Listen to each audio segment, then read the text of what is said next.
definitely might have pulled something there. Okay, folks, it's like 5 of 7 a.m. I'm leaving Albergue, La Casita de Aba, and again, wonderful, wonderful place to stay. I highly recommend it. If you're not doing the Hospitalis route, Andrea is just a wonderful hospitalera. Really, just like good people, good vibes. I met her husband and her son too, but really, they took a lot of time. She took a lot of time. Like, she just made it really special. And a lot of times you feel like a commodity or like just another pilgrim passing through the way some places treat you. And I get it, you know, it can get exhausting for some folks. And some folks maybe it's just a job. But for her, like, they moved from Sevilla after their pilgrimage in the Primitivo, and they fell in love with it. And they've been in operation for 4 years ever since they moved up here, changing their lives. And you can really tell the difference. It's kind of like a teacher that's passionate about teaching versus a teacher that's just in it for the money, or a doctor, you know, or anything like that. So some people are meant to be hospitaleras or hospitaleros, and yeah, she's one of them. So one of those special people. And that's in Pola de Allande. Remember that. Write this one down. Very, very cool albergue. Anyways, I'm gonna grab some coffee from over yonder. Yeah, it's open. That's another great thing about the Primitivo. I'm finding a lot of places open earlier. Who would have thunk? They're kind of working with the pilgrims. Anyways, guys, there's also laundry in the town too. So keep that in mind. But I'll check in back with you very soon. It's gonna rain today. Yeah, it's gonna get ugly. Did somebody say Santiago?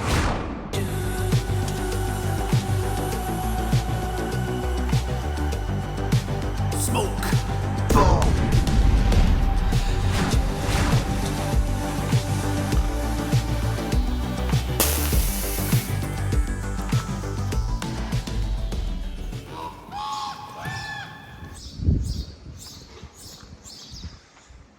Cafe Centro, Pasteleria, Bolleria. That place, folks, has the best tortilla I've ever had in Spain. So this is, my albergue is across the street. It's up there, actually, over that house. But right across the street is Cafe Centro. I'm telling you, it is. I wouldn't joke around about something like this. It is the best tortilla in all of Spain. Okay, folks. It begins. Today is going to be the hardest day, I'm told. Hiking to La Mesa. Old man Pepe, I must dodge. I've been warned. I need to find a 1,000-year-old tree. There's a lot of side quests going on here today. Must find a 1,000-year-old tree, dodge old man Pepe, pet his dogs, have enough water. Side quests. Anyways.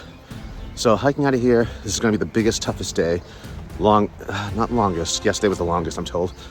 I'm told a lot. And I believe what I'm told. Jesus ate tortilla. Anyways, I gotta get going. I gotta attack this hill. It's just now starting to rain, so might put my rain gear on too. But I'll check back in when I get everything sorted. Yes. Okay. Buen camino. Vocabulario. Okay, folks. So I'm still hiking out of town. And it's a steady climb. Nothing too intense. Hopefully it stays this way. But it's gonna be another day like yesterday, it looks like. One of those soft, misty days when you're walking through a cloud. That type of weather in Spain, this part of Spain, is called obayo. That's the Asturian word for it, obayo. O-B-A-Y-O, obayo. So, now you know. I was close for it, folks. Almost missed the left off the road onto this little trail. I had a feeling we were going to be hopping off trail at some point.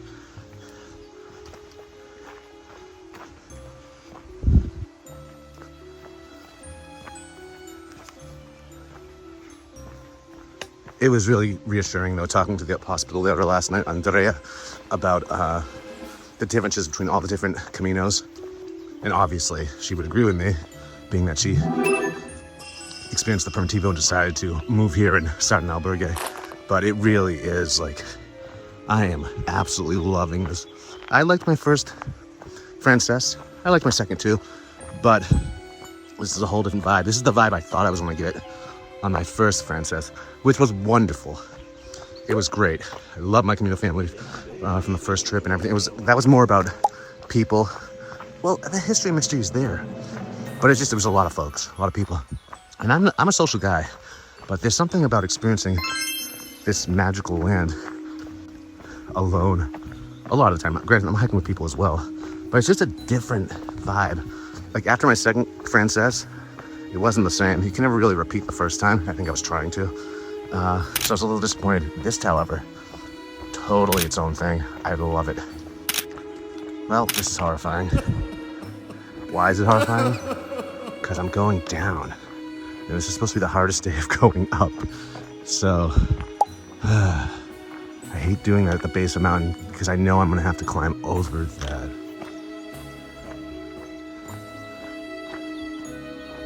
And I think I'm going the right way. However, typically you'd see arrows on these things. I don't. So give me an arrow. Give me death. I don't want to go too much further down.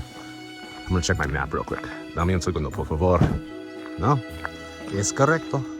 So, yeah. And you've heard me mention this many times. Going down always means going up, right? Cal, I know who you are. I remember you. Don't think I've forgotten who you are. I'm a vegetarian. There we go.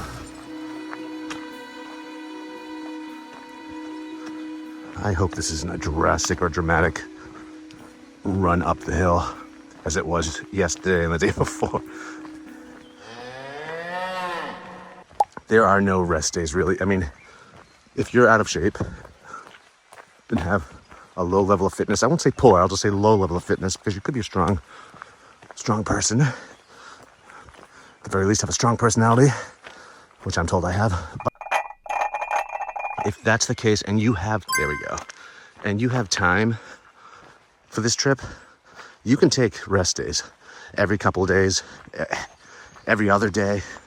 You can spread it out just to give your body some time to recover till you get strong enough, because this will kick your ass. The Norte will too, but it's not as crazy as this. I don't think. I don't remember now. It seems like so long ago. But I will say, if you're gonna do the Primitivo, it's probably best to start off on the Norte just to ease yourself into this. Otherwise, it's gonna be a big culture, not necessarily a culture shock, it's gonna be a big shock to the system. Yeah, see? This gradual incline, this is wonderful. If this maintains, I'll be a very happy pilgrim. A very happy toucher of the shell. And I think a lot of pilgrims freak out when they see this visually represented on the app, the incline. But the hospitalera last night, she was very clear that it's not as crazy as some make it out. It is a gradual incline, thus making it doable. But we'll find out. I never trust reviews, only my own. Same should go for you. Don't trust reviews, only mine. Okay, so folks, much like yesterday, I think I'm going to film when I can on the downhills. But there are little bursts of hills. You can easily plow through the first couple. I have no doubt in you, no dudo. But I don't know what's ahead. I'm only, like 40 minutes into this. But if that's as hard as it gets, I'd be stoked.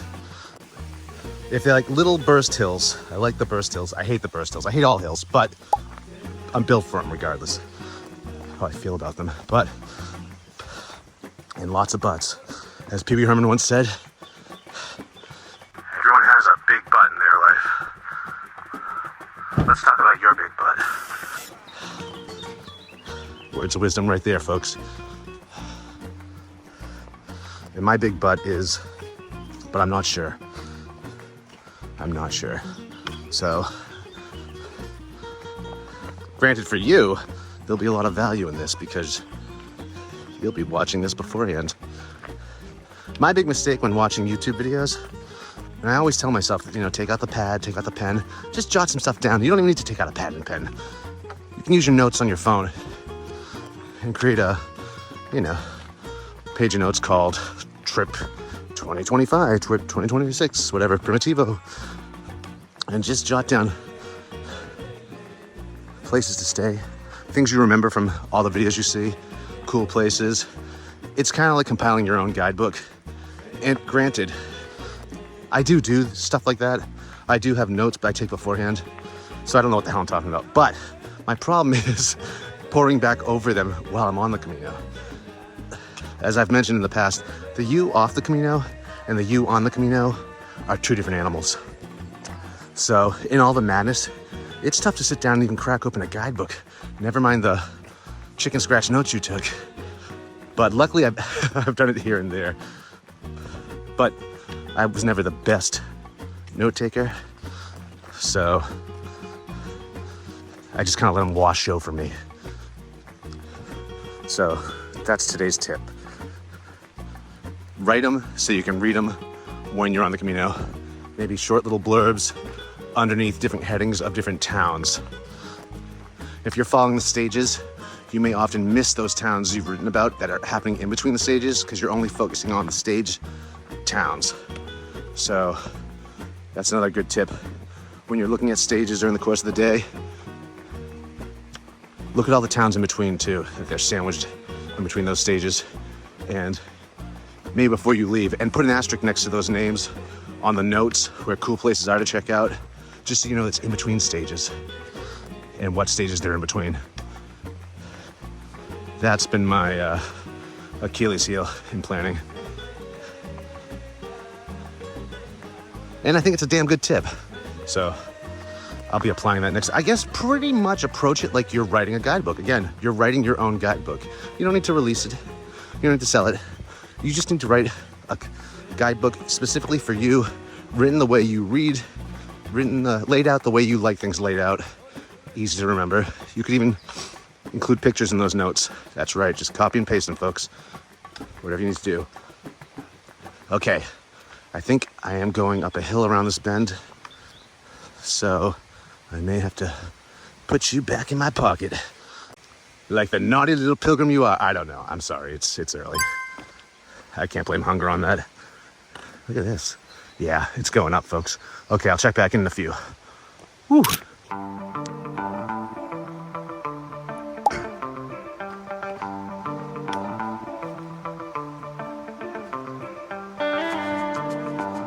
I'm very grateful. It is 20 past 8 now and no rainfall. It was supposed to rain at 6 and 7 and it hasn't. I don't know if that was really localized weather to where I was before. Maybe it is there, but it hasn't been. And what's great about hiking through the forest is even when it does start raining, now granted, my gear is prepped. It's over my bag. It's a pack a poncho, as you know already, so I can put it on while I'm walking. But if you didn't have one, it's always good when you're in the forest and it starts raining because it gives you a little bit of protection while you're digging around or while you're reaching back for, or taking off your pack, whatever your thing is when it comes to rain gear. A little bit of the leaf coverage always helps. Of course, it has its reverse too, where when it's already rained before you've entered the forest, it's no longer raining, the leaves are still raining, if you know what I mean. Water's dripping off of them, which can give you the false impression that it's raining. Take from that what you will. God, are we going right back up again? Sorry, folks, I'm really trying to film longer. That's a nice arrow. I don't know if you can see that. Sometimes the arrows just, at first, your first introduction to the Camino, they come off a little like graffiti almost, because they're in the randomest of places. I don't know how, if I lived here, how I would feel about them in city spaces and towns, but after a while, they are pretty much part of the environment and very decorative. So maybe that's it, part of it when it comes to the locals and how they feel about them.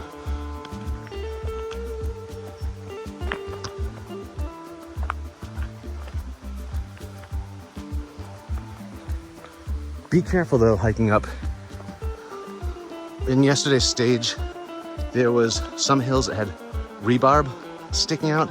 Luckily, not luckily, but they were carefully spray painted with fluorescent green so you could see them.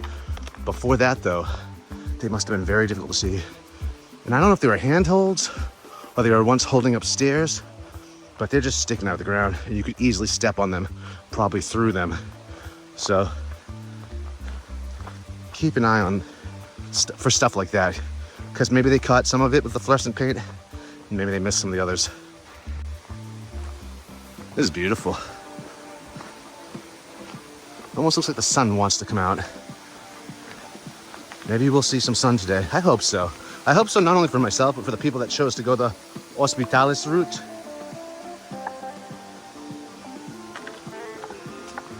And I have a few friends that are choosing to do that. They're starting later though.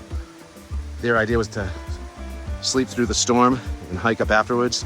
But as I've said already, I think leaving early was a good idea. I think I'm beating the storm. But hopefully that we're all wrong and the sun just comes right up. Okay, I was told with this. These are like river rocks, this trail, which can be a little crazy pants. So use your trekking poles. And for the love of God, take the rubber tips off those things. Don't use them on trails, especially on river rocks. They're sliding all over the place. Also, this is a good technique. You'd obviously be doing this with both sides. It's called, what's it? V-sticking. And it's where you pretty much V-stick in the ground very close to your feet. It's when the path is narrow like this. It's also when the path is like, well, there's like maybe gutters on each side. So in order to get purchase with your stick, you need to V-stick it into where the ground is level with your feet. I'll do a video with that technique, but doing that a lot here because the trails are so thin and narrow. I don't know what's, sometimes you'll be sticking off that and it'll drop down and it'll throw off your balance. Also, I was hiking with people yesterday that weren't using baskets on their sticks. Folks, in muddy conditions, I'd say always have some form of basket, even if it's low profile, just to keep your sticks from going through the ground and getting stuck. That can also set you up for a dangerous situation in a slip. So always use baskets.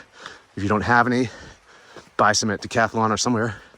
They call them floretas in Spain. Little flowers. Floretas. But we call them baskets. And they will definitely keep your sticks from sinking too deep into the mud. And you could go pretty wide actually on the Primitivo when it comes to baskets, because the mud can be crazy, like quicksand. Only quicker.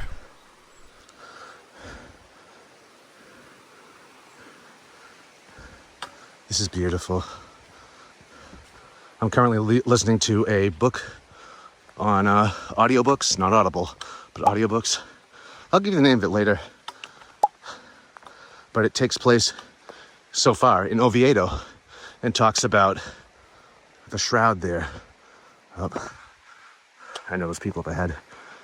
I'm caught up to them again. Anyways, I need to pass them, folks. But I'll give you the name of that book when I come back. Ciao. Oh, damn. Forgot to get the name of that book.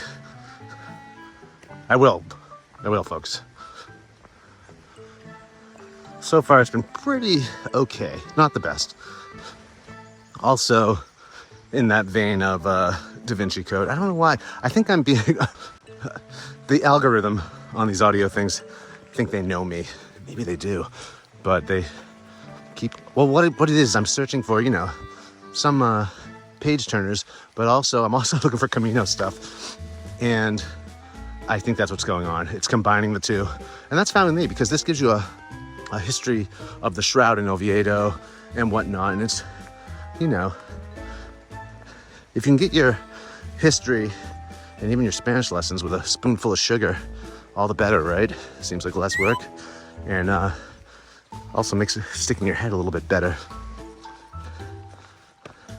Kind of like learning Spanish words. I always have like strong memories of when I learned Spanish words, like not out of books, but like in situations, like situational Spanish in the moment. I remember sitting on a beach with this girl in Central America, probably back in like 2008.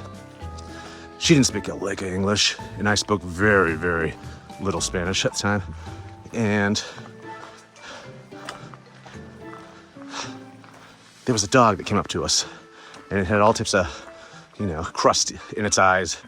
And I think I like wiped it out with my hands and then wiped it in the sand or something like that, because I can't stand seeing that in the dog's eyes.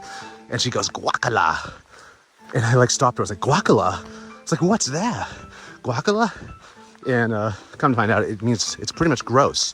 And so that's an easy one to remember, but it also helps in the moment, like what you're doing when you're learning that word, because, thoughts that fire together, wire together. And guacala, just think guacamole or avocado, aguacate. And just picture guacamole in someone's eye or a dog's eye, guacala. And that means gross, at least in Latin America, at least in Colombia especially. But they seem to understand it here too. But that word has never left my vocab. And here we go. Guacala. So yeah, the shells seem to be pointing with their butts towards Santiago. This is seeming to be a thing. I mean, there was one yesterday that was doing the exact opposite, but the majority of them do. So if you need to guess,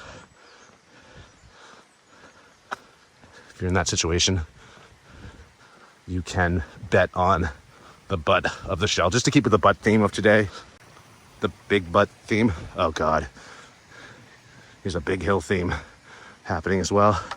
Gonna need 2 sticks. I'll check back in a few people. Remember, guacala. Write that down in your notes. Guacala. I think it's Guacala. Guacala. Use that in good health. Okay. Okay, folks. So this is very rocky, gravelly. What I'm showing you now is actually not as bad as it has been. But these little rocks, this is like ankle twisting conditions. So again, you need your trekking poles. But it's almost like, I don't know, like I'm in the Matrix or in Groundhog Day or something, where I almost keep coming out, I feel like, to the same scene. Remember this when you're hiking to La Mesa, as you keep coming out to like the same like little like stream and waterfall. Am I going in circles? I might be going in circles, but this is new. See, this is all that, the rock that was probably on this path. So it's clear now, but it comes up. And so just be careful. Let's see. I'll also say you're gonna get wet. If it's been raining a lot in these parts, which it typically is, there's a lot of overhanging grass. Not now, but there is in different sections of this. You're gonna get your feet wet unless you're wearing Gore-Tex shoes or waterproof socks. That said, if you're wearing toe socks and they're wet, you should be fine. It's like both extremes. If your feet are super wet, you're probably not gonna get blisters. If your feet are super dry, you're probably not gonna get blisters. It's in between where the problems happen.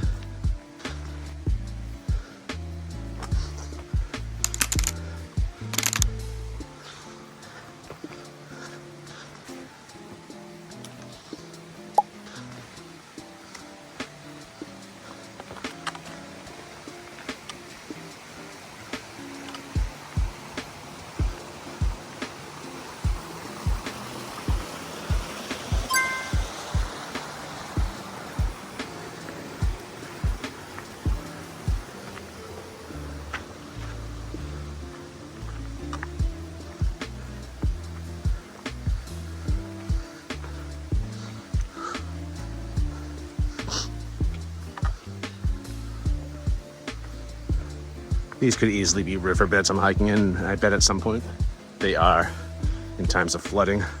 Like it looks like it floods over here down into there. I would definitely be sitting on this bench and having a snack right now if it was a sunny day. And charging people to cross this bridge. Okay, folks, just popped out of the woods, back onto the road. The fun thing about watching videos like this, when you've already done this trip, is you recognize these places too. I know when I watch Camino Frances videos, I'm like, oh yeah. And then anyone who's sitting down with me, I'm telling them what's coming up around the corner. And sure enough, there it is. It's amazing how well you can remember these places. But you probably remember this perfectly well, popping out onto the street. I don't know where this is gonna lead me, however, but I bet you do. And you're probably talking to the TV right now like it's a football game. Football. Oh, there we go. The trail cuts off to the right. Look at that cloud.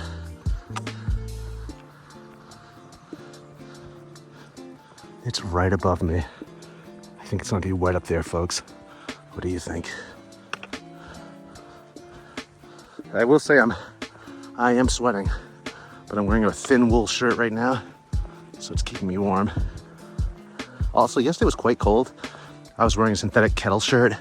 Great shirt, breathes really well. Everything evaporates fast underneath it, and in it, it wicks. And it was getting a little chilly though. But I found with my poncho, just putting that on as a top layer, or a shell, it warmed me right up. So, keep that in mind. Look at this. There's the sun. And it looks like I'm going right back up, I think, which makes sense. This is probably a pass, actually.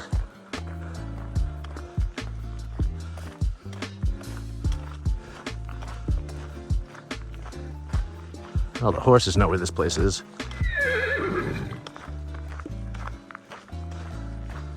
Look at a gander.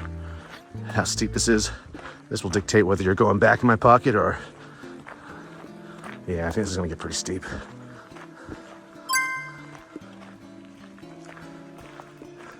Okay, folks. I gotta put you away for a bit. But when I get through this, we'll be back.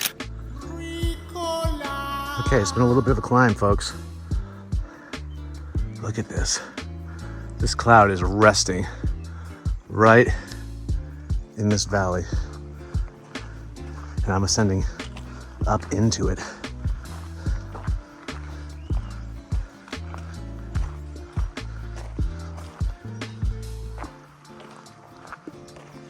It's a Jacob's ladder metaphor somewhere in there.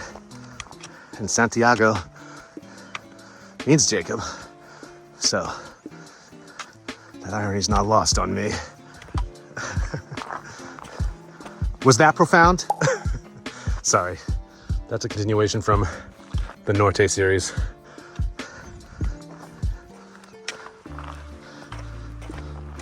Okay. Probably an obnoxious artifact from my Norte series, but that might rear its head every now and then. Look at this. Okay, folks, gonna need to double stick it. You see it? You see the mist it's filling in.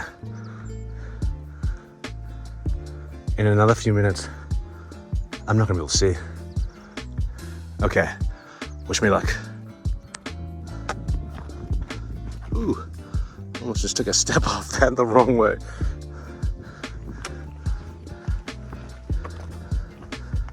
No guardrails here, people. This is the Primitivo. You don't want to fall down that. Although, if you did, I think there's plenty of evergreens to grab onto. I don't know if they'd hold you or not, but...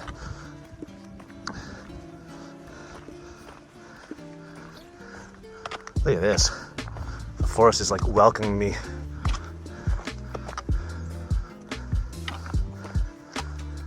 That was cool. Coming around the bend, it totally opened up that like doorway. Please subscribe.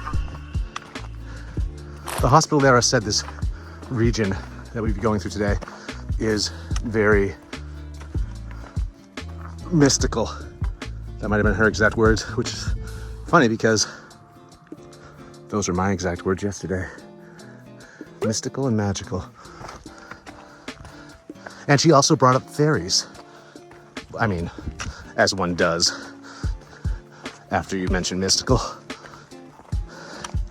can't remember what she was saying. It's been an hour and a half.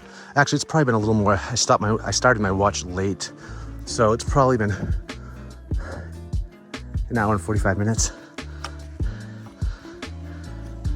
This has been a recent habit where I've been starting my watch late.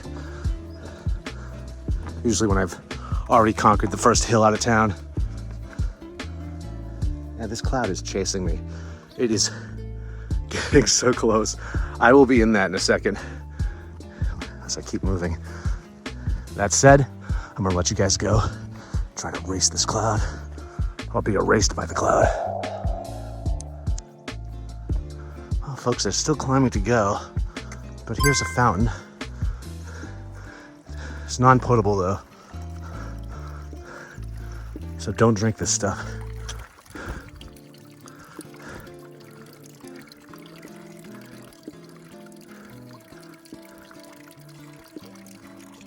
But look up there. I think that's a guardrail. Which makes me wonder, is there a highway up there? And could I have taken the road? Not that I would have, but it is getting thick with clouds here. That was a rock marker. Cairn. This is like Greek mythology over here. It's rumored that Hermes built the first one. It's also rumored that the Cruz de Ferro was a shrine, a tribute to Hermes, giving safe way to hikers or to people traveling by foot, which Hermes is, he's one of the patron saints of it, you could say, or gods of, with his winged feet. And then eventually the Christians adopted that site and the tradition. Throwing a stone down was an offering to Hermes for, again, protection and luck. It got morphed into what it is now.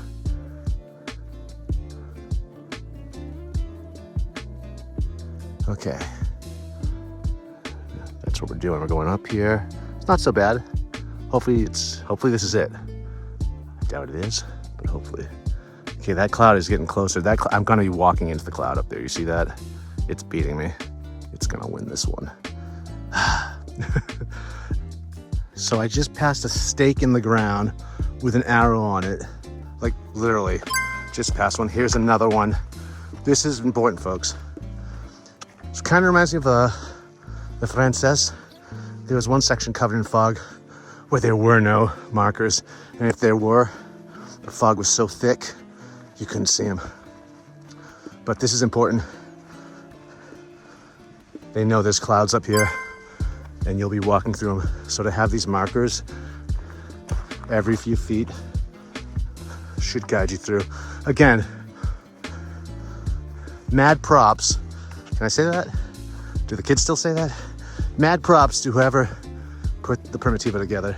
Well, it is the original, right? But whoever maintained it and still does and adds to it. Very well marked. I've barely used my app in the last few days since I've started this. So, I'm very impressed. But you know this already. Look at this. This is like old. It has holes in it. You could hide something in there. Maybe I will.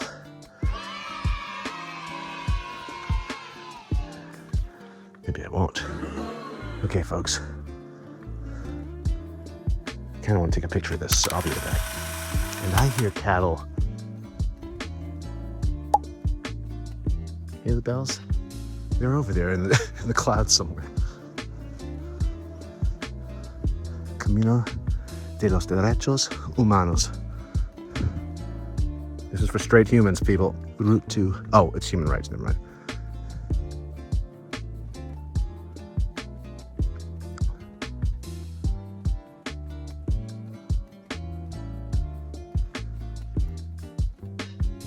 Very cool.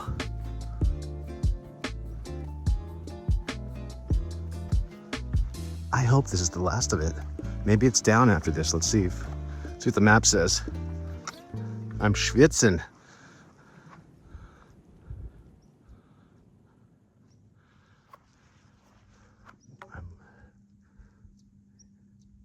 Let's see.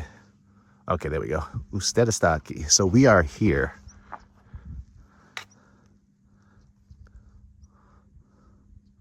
The red is the Hospitalis. The dashes are the Camino Primitivo. Okay, so I think we're about to meet up with folks on the Hospitalis route, which would make sense after that climb. This needs a little bit of love. Puerto del Palo. Yeah, Puerto del Palo. That's exactly what I experienced when that door opened up into the forest.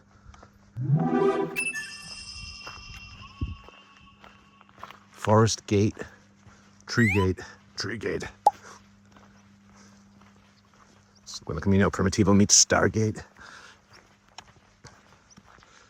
which we were actually talking about yesterday. Not necessarily that, but Stargate, I don't know. Just where our heads are at. Del oro a las estrellas.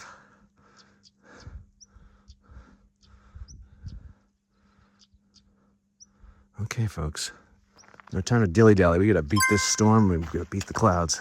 Here we go, though. I think we're going down here. And there's the road. Let's see. If I don't see another marker very soon, I think I'm supposed to cross the route. The route being the road. No. See, this is good. It's marked really well. Trying to think what day this reminds me of on the Frances. It's like it's before Burgos.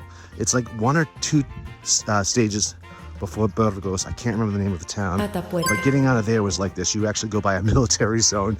Like you're walking through the clouds if you get up early enough and the conditions are like this.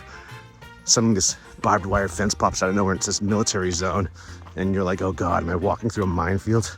But it's not as well marked. Okay. Sorry, folks, gonna have to stop and take a picture of this. This is just epic. Okay, folks.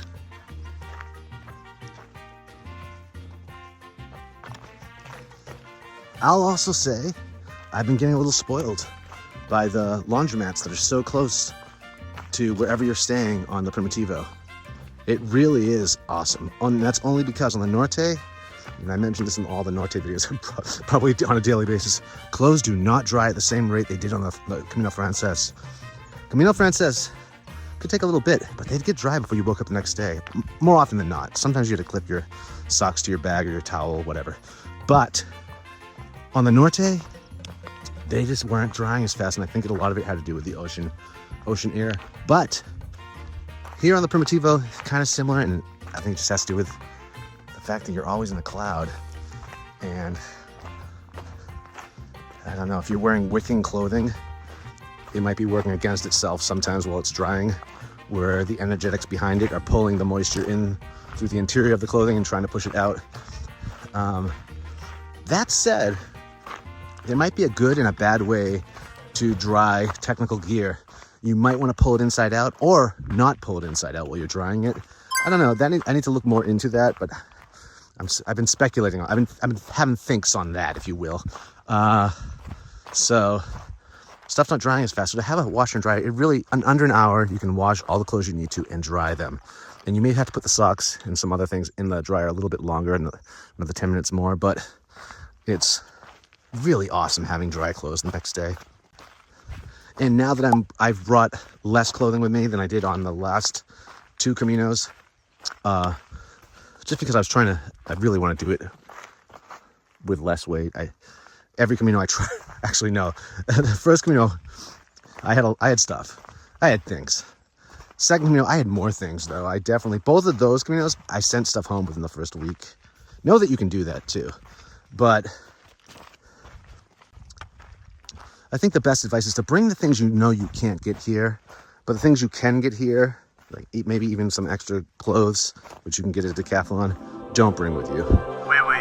That's if you're familiar with the clothing. I bought a shirt here that I bought 2 years before, a merino shirt that I knew what to expect from performance-wise, rather. So have a little bit of an understanding of what you're going to be using there, because overall you do want to train with what you're using, and you do want to have a go at drying it and washing it at home to see how it behaves and how fast it dries. But yeah, so what was I talking about? Doesn't matter. Can I just rave a little bit more about the tortilla I had today? I had the best ever tortilla. Almost as good as mine. Okay, let's say that. My tortilla that I make at home, though, is a play on the Spanish omelet, if you will, the Spanish tortilla, the tortilla patata. And I use sweet potato, I use curry, I use all different types of vegetables. It's more like a quiche or a frittata, if you will, but it's based on the tortilla. It's just more flavorful and probably more nutritious. Doesn't matter. The one I had today, though, it was cooked to perfection. There was not one part of it that wasn't cooked. It was crispy on both sides of it. It was amazing. Amazing. I've never had a tortilla this good. Like, it really... It restored my faith in Spanish cuisine. When this is what people are talking about. No, this is not what they're talking about. They're just easily pleased. But for me, it was amazing. So definitely check out that place. I can't remember the name now, but I'll put it up here on the screen. Best tortilla I've ever had in Spain in all my trips here. And I'm not lying. This is not hyperbole. This is real deal. Holyfield. Okay, folks, this is another marker, which is great. I'm going to put you away, though, for that very reason. It's getting slippery here. I mean, look at this. This is what the hospital was telling me about. Lots of loose stone all the way down.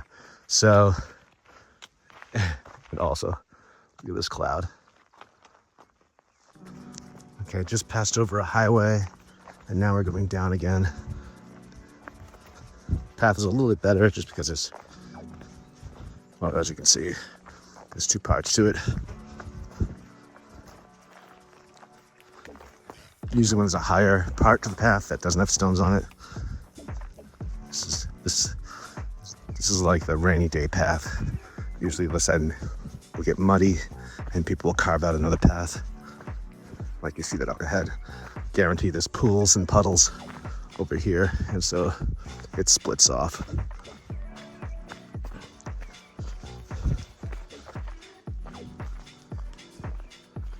But not muddy right now.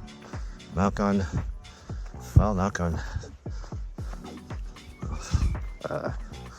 shrub skeletons. Shrub skeletons would be a great name for a band.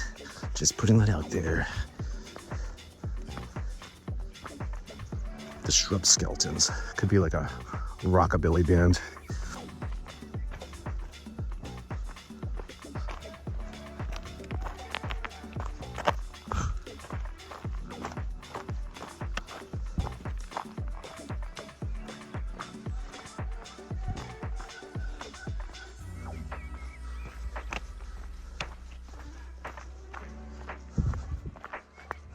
There was someone relatively close to me behind me. I can't see them anymore, but it was like someone, I don't know if they were in a pack or not. It could be just a local hiking. But they came out of nowhere. They could also be coming off the Hospitalis, I think. But it looks like they were traveling pretty fast and lightweight, but I don't see them. So I might have gotten a little bit ahead of them.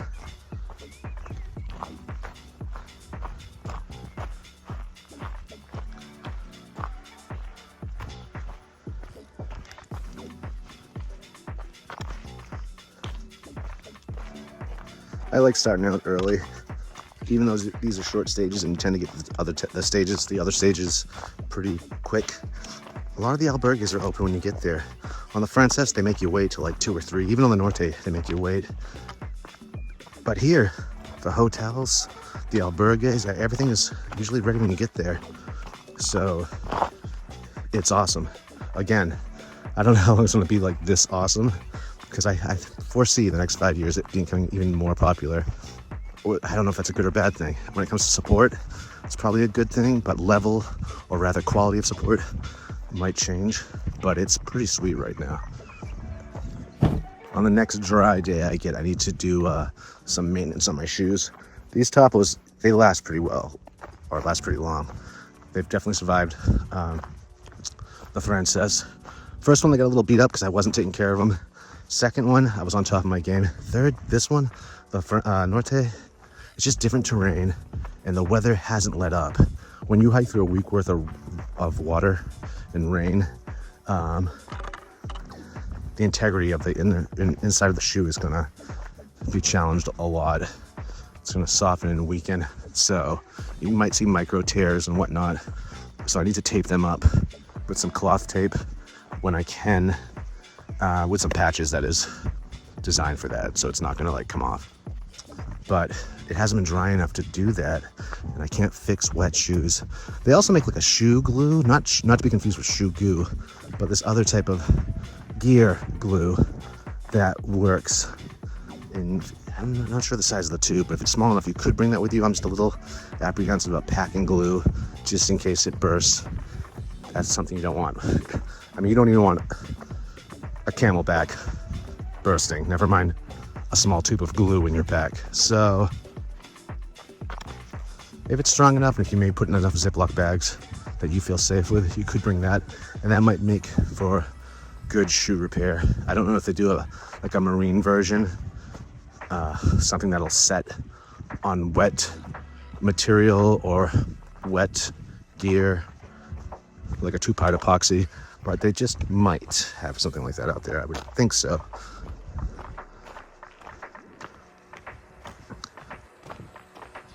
That might be good, but I'm satisfied with the patches so far.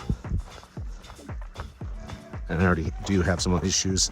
I put them on though preventatively. Since I'm so used to these, that's the one thing about using the same shoes and models year after year is you know where the hot spots happen on the shoes, where stuff can rub away, or the weakest part of the shoes. So you can treat it first with some cloth patch and just, you know, make it a little bit more durable for the abuse you're gonna give it. And that I did, but now some of those patches are coming off. So hopefully, Camino family.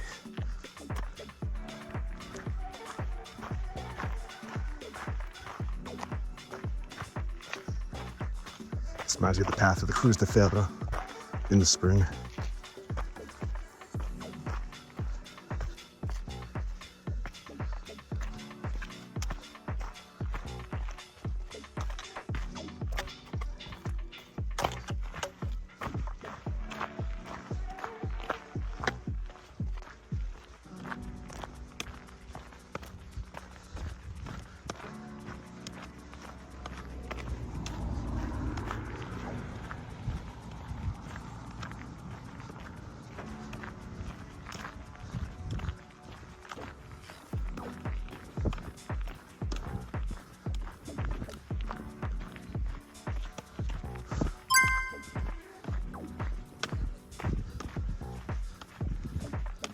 Oh, am I going back down? What's going on? Lago. Lake. The village is called Lago, but there is no lake. Right. There's no lake there, but the name is Lake. Of course. Arizona has places like that. Like Sky Harbor for one, the airport. I think that's pretty funny.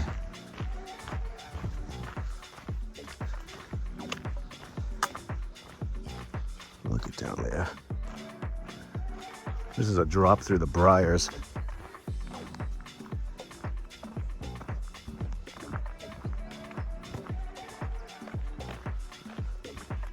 And wouldn't you know it, I have a pebble in my shoe.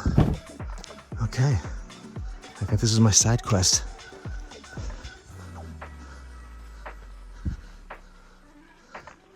I think we're coming to where the 1,000-year-old tree is.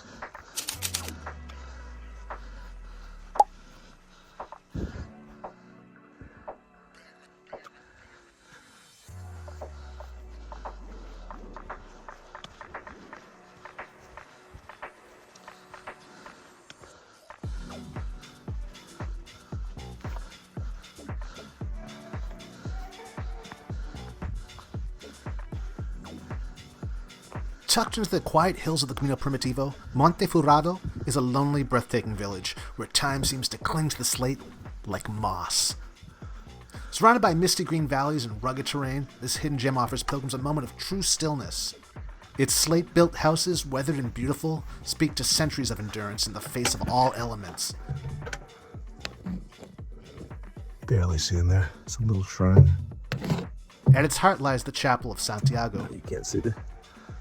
a small but spiritually rich sanctuary that has offered comfort to weary pilgrims for generations. I'm gonna let this guy pass me. Monte Furado may be small, but its presence on the Camino is unforgettable. Humble, haunting, and deeply human.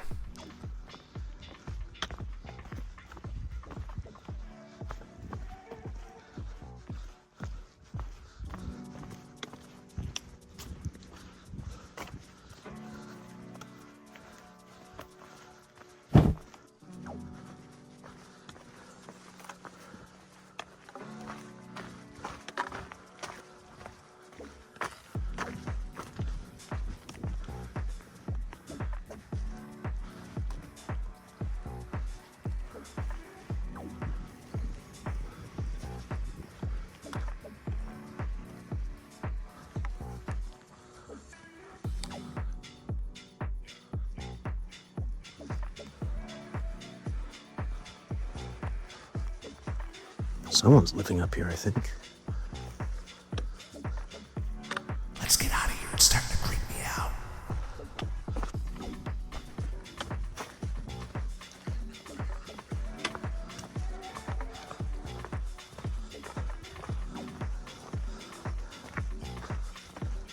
Doesn't look exactly like the way it was explained to me by the hospitalera, but I'm pretty sure this is.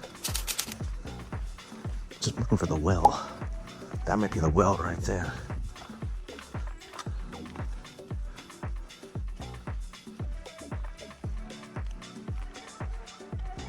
No.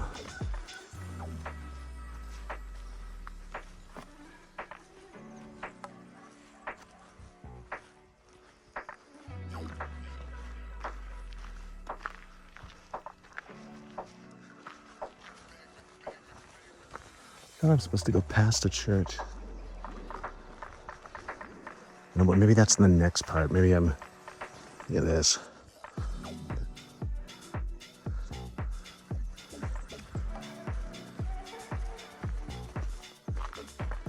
This needs a picture.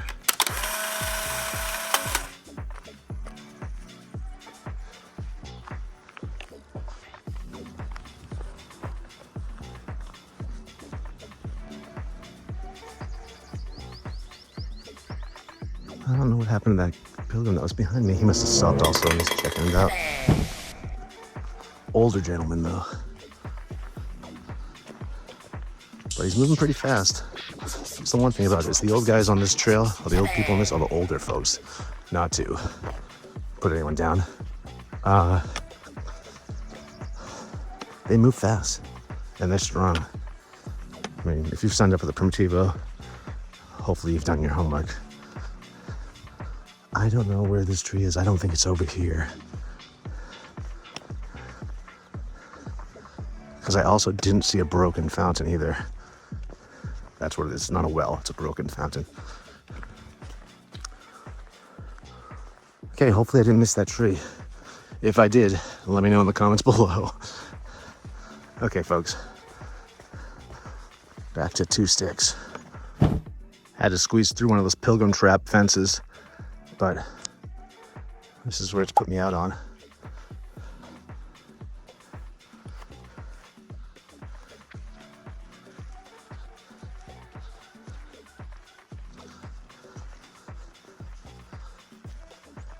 Still no signs of that ancient tree or the broken fountain.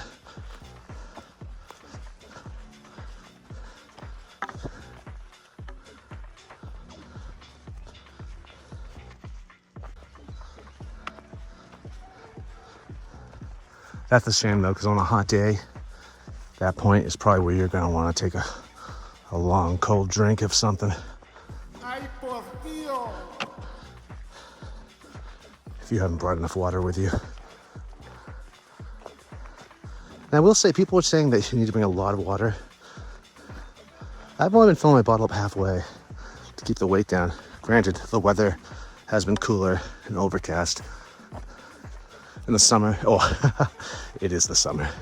In the heat, or on a sunny day, it might be a different story. In fact, I'm willing to bet it is a different story. So keep that in mind. It also depends on how much water you drink throughout the day.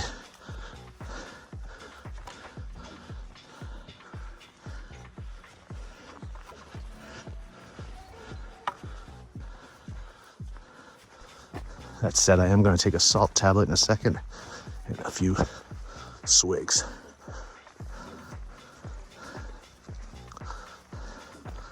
This is where I'll be doing the V strike. I think it's the V strike. What does someone call it? Because otherwise it's going downhill and getting stuck. So you want to keep it on the trail in front of you by doing a V strike.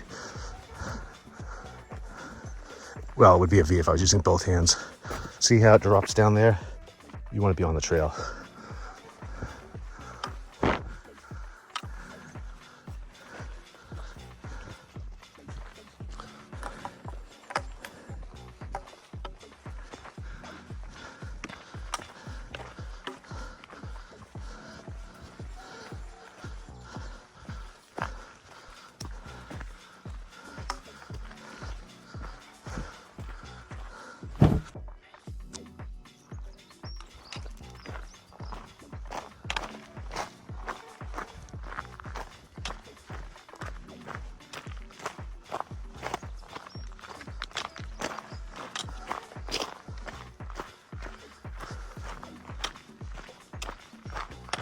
I think we're coming down the other side of it, folks.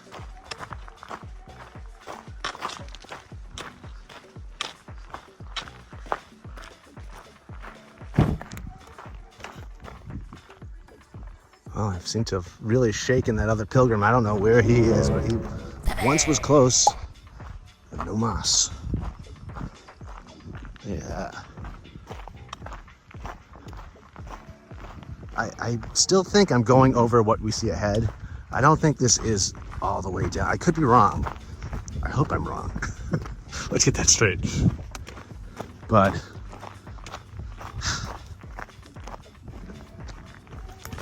I have to pee so bad, it's ridiculous. The scenery is beautiful, but again, so you always want to distance yourself from the other pilgrims just so they don't come up on you when you're most vulnerable. And you can always tell when people in front of you, like pilgrims in front of you, also have to go to the bathroom because they keep doing this turnaround to see if there's anyone behind them. And you know what that means. If you have to go to the bathroom too, because you're probably doing the same thing. And things you don't often hear in these Camino videos. Just gotta keep it real. And I know some of you are laughing out loud right now because you know exactly what I'm talking about. Although people here don't really seem to care. Me and my friend hiked by this dude on the road. He had his car parked on the side of the road and he was just, urinating, if not on his car, right behind us. He didn't care. People were driving by. Camino. Someone said he might be French. Apparently they just don't care. Again, don't want to generalize. It's just repeating what I've heard. You can let me know in the comments if that's true or not, if you're French. If you're not French. And, okay, let's see. Alright. Do I have to take the wet way down? Probably. Here we go, folks. We're going in. This is the stuff I'm talking about where you just get wet. Luckily, these pants, you know which ones these are. These are the LLP ones. See how water just beads off of them? Doesn't get absorbed by them. Well, if enough rain hits it, it's going to get absorbed. But it's perfect for situations like this, as are my waterproof socks. But now I'm just getting redundant.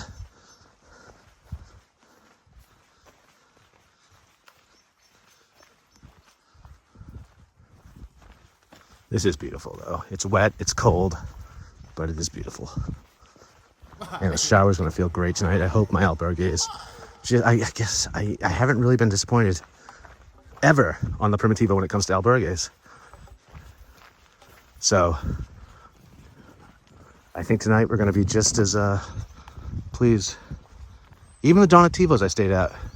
Actually, did I stay at a Donativo on the Primitivo? No, on the Norte. We're pretty good. So, and no bed bugs, thank God. All the bunks I've been staying in are made out of metal. That's the thing to look for too, folks.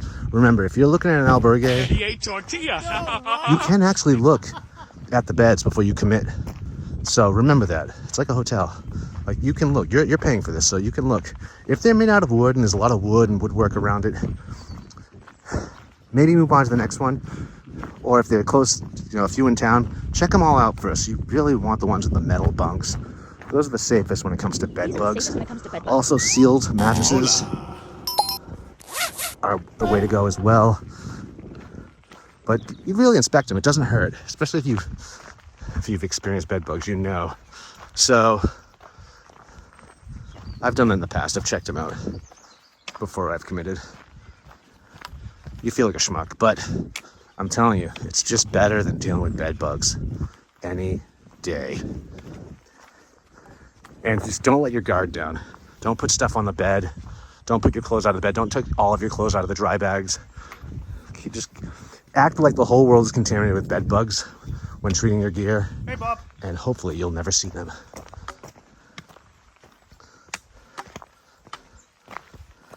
And whatever you've slept in that night, put it in its own dry bag, be it shorts and a shirt. When you're packing up, put that in its own dry bag to contain it, and then put it back in your backpack. Don't leave clothes loose in there. Some people do. They put everything they have in one big dry bag, a bag liner, and while it's easy to access, it's not very protective against bed bugs. Okay, that's my TED Talk. Thanks for attending. Follow me for more rant recipes. Whew. I didn't see any fountain back there, but maybe that was Pepe's. I hope I get to see Pepe, if that wasn't Pepe's. Just so we have some type of image to attach to the fear of Pepe. What a great name, Pepe. Old man Pepe. Oh, I'm kidding. I'm feeling the wet now, folks. It's definitely permeating the wool. So yeah, looking forward to a hot shower. Hopefully, if all goes well, a few more hours, a couple more hours. I've been on the road for about 3.5 hours now. But I think we're doing good. We've gone about 8 miles. And these are short stages too on the Primitivo. Remember that. They're hard, but they're short. So it may take you all day still, but they are shorter when it comes to distances traveled. Look at this. Yeah, this is very reminiscent of the hike to Cruz de Ferro. Same colors, same feel, same treetops. Same terrain almost. And that was back in April, May, maybe May. So May in Galicia, very similar vibe, except down there would be the road. And I'd be on a ridge up here heading towards the Cruz de Ferro. And there'd be all types of colorful flowers on the right here, which we do see every now and then on this. So it's very familiar vibe.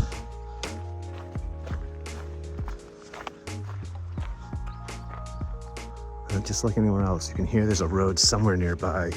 You feel like you're in the middle of nowhere, but you're really, these roads are also in the middle of nowhere, but you're never too far away from civilization. I love this. You see these every now and then in the middle of the trail. This is like at the top of the mountain. And all I can imagine is this taxi driver hiking up here to put that there. That's marketing at its finest. That's dedication to the cause. And then there must be see again, there's gonna be a road nearby where he can pick you up. Weird, but I love it. And I hate it. It's now starting to rain a little. I don't know if you can see it. It's still misty, it's like misty rain. But this, I think this is it, folks. I think this is the church. And I pass this tiny little church. There should be a broken fountain. And then to the left of that, somewhere in between the church and the broken fountain, I go down and I see the 1,000-year-old tree. Buen Camino. Who's excited?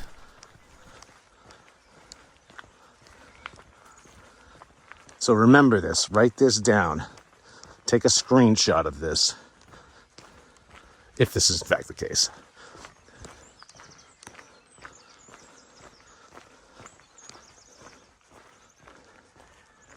I think this is. I got a good feeling about this.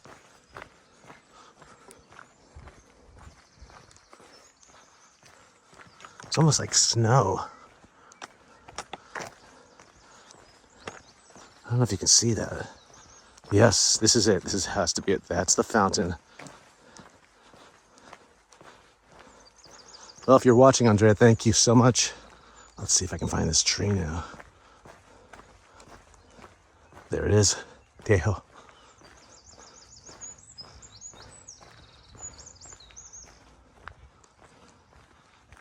See the green.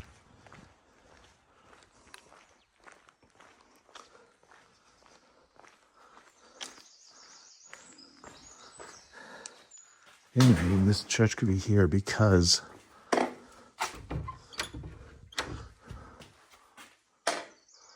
hours of mass.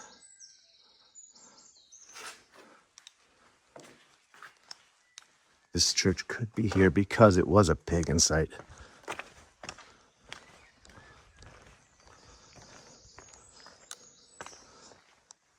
Church was like, thanks, pagans.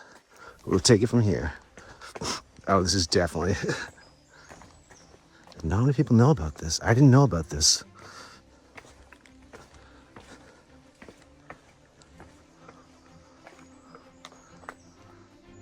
Tejo del Lago.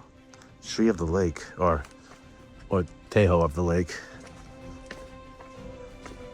This is it, folks. We're under it.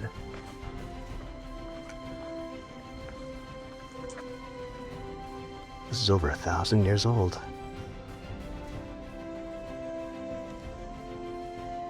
Okay, I'm gonna take some pictures, so I'm gonna sign off for now, but this has been on the Primitivo forever. How many pilgrims has this seen?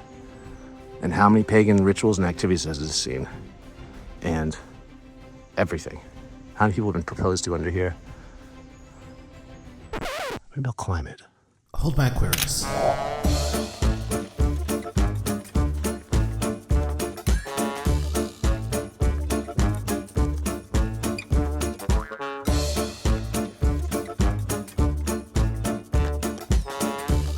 I'm gonna rock it like this for a little bit. I see you there.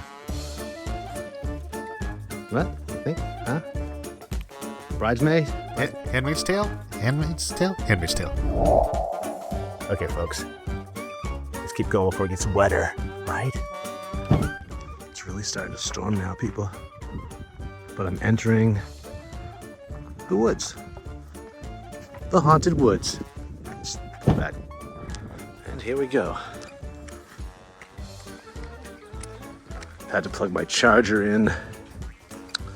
Phone was dying. Whenever you're using map apps and filming a lot and listening to audiobooks or whatever the case may be, you're using a lot of phone juice. So always keep a battery on you. And that's exactly why I designed my sling bag the way I did with the charger port. So I can have the phone in one pocket and the cable going from the other pocket with the battery into this pocket without causing any mess outside of the sling bag. It's all contained within. which can be a pickpocketer's dream. When they see a charger cord sticking out of your back pocket or any pocket, that's like a ripcord for them. They pull that, they get your product, they run away.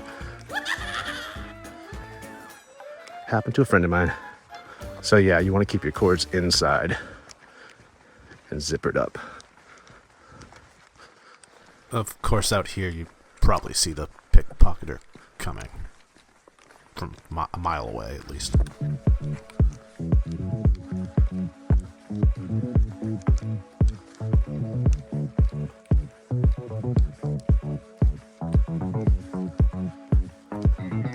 I really could take a break, have a protein bar or plum or peach. I think I have peach, a peach.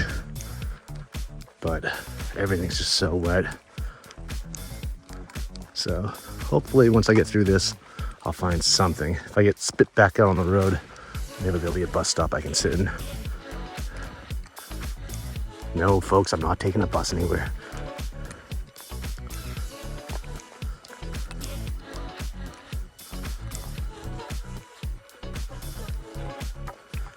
Yeah, just started, like, it's a misting rain. What about you? Just enough for me to be able to pull out the top of my poncho, as you saw, and get all Handmaiden's Tale on you. They should, like, combine a little cosplay in with these ponchos. So it's like, you know, like those costumes we used to wear in the 80s for Halloween, made out of garbage bags and masks. Something like that. But I mean, it's like a 2-for-1. It's a twofer. Protect you from the rain and confuse people. Imagine if we just started dressing up as weird characters from Star Wars or whatever, doing the Camino. Oh, please. Now that I've said it, someone's gonna take that and run with it. I'm sorry. But that genie is out of the box. Out of the box? Out of the bottle. Pandora's out of the box. Or whatever, but you know what I mean. This is a nice trip. This is perfect for those little Isuzus? Yeah, Isuzu Jeep type vehicles. Actually, a Jeep would do well on this. Or a tank.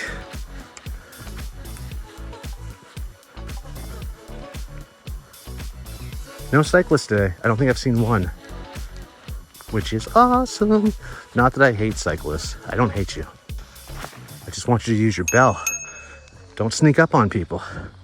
I know you may be shy, but don't sneak up on, from way back. Let us know that you're behind us, because a pilgrim can step to the left or right in an instant.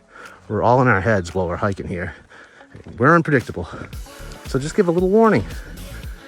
Tell all your biking friends this.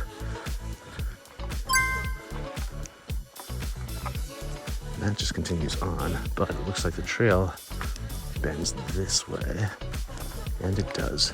I don't know who's stealing. This is one thing I have noticed, this trend, is the tiles are missing. Now they're either breaking, and that does look like it's still there, it's just the enamels come off the top. But other places it looks like it's been removed. I'm willing to bet though, these have been here for about 35 years, so that's gonna happen. They need a little bit of love, but it's just interesting. Is someone taking the tiles? And we did see a wall back there where there was a tile in it. So they might have found the tile and put it somewhere else or repurposed it. Gave it meaning again. Here we go, folks. This is a strawberry shortcut for sure.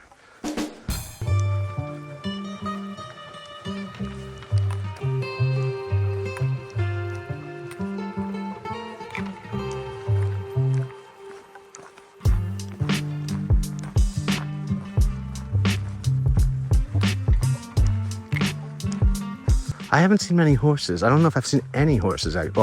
Horseback riders doing the Camino, or anyone with a mule or any sort of pack animal like I did on the Frances. I would imagine that would be a lot of work. All these ups and downs for any of those animals. But it is interesting. And, you know, I'm just in one place one day, then I'm on to the next, so they could be going through here. I haven't seen many signs. I think on the Norte I did see some hoof prints, but yeah, that's really it. And you do see, how would I say this, droppings, as we did before. But I don't know if that's cow or horse. And I don't know if that's horse is just roaming or someone on the back of one.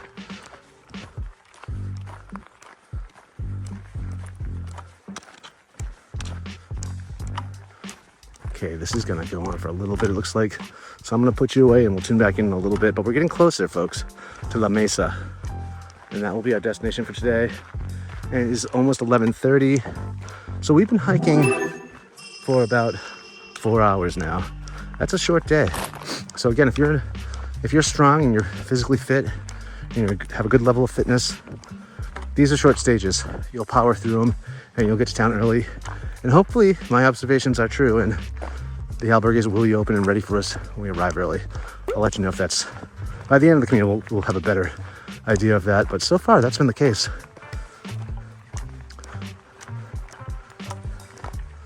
Okay. Although, that's something. Yeah, I think that rock right there is calling my name. I'll sit on that and have a snack. I'll be back in a few, folks. Further thoughts on the Pilgrim menu, folks. As you know, I hate it. Buen provecho.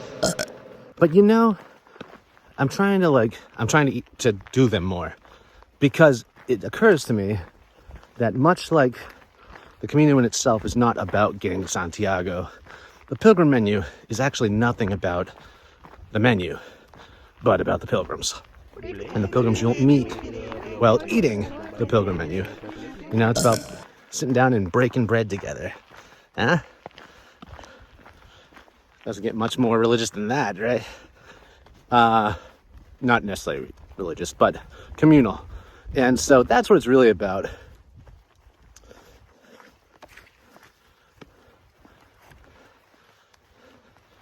Good people, good friends, bad food. Because I mean, if you can suffer through that together, because this really is pilgrimage at the end of the day, then that's what it's about.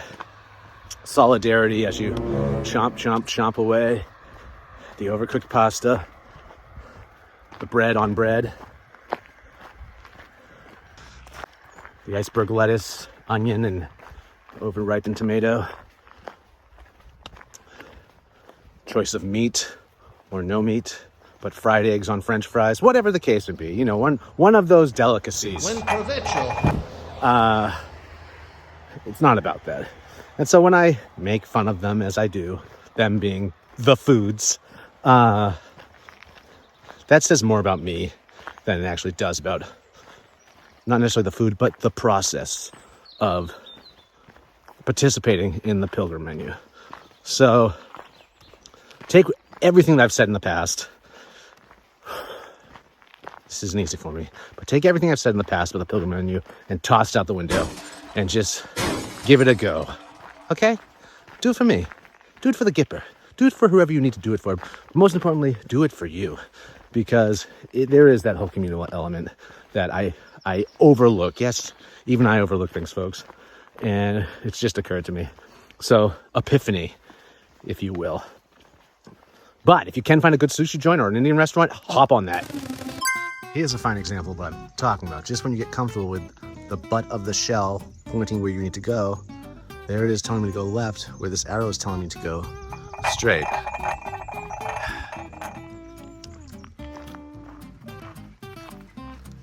But I probably should check my map. But I'm sure I don't need to go back the way I came. Oh, there we go. Okay, there it is. See, it's just well marked. Just when I doubt it. You rock, Primitivo. You rock. We got something on here. What is this? An eviction notice? No, it's just an ad for something.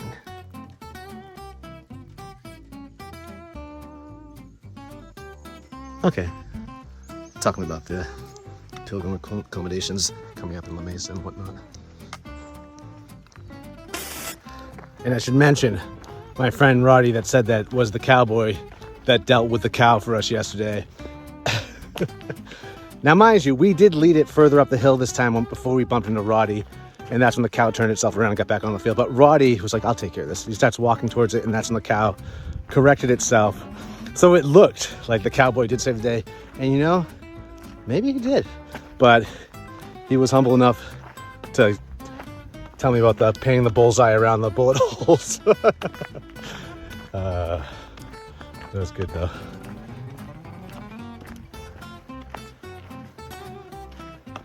Not much longer. Nope, not much longer. Hope not.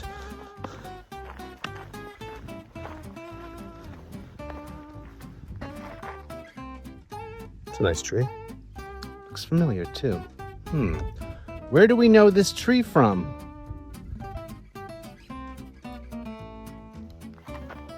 I think it deserves a photo though, right? Let's do that. This tree, I believe, is Nadine's tree from her channel. I think it is. I could be wrong, and you can correct me in the comments if I am. But I think I'm right. Thought that was from the Norte, but some to think maybe it was from the Primitivo. Yeah. Nadine's been here.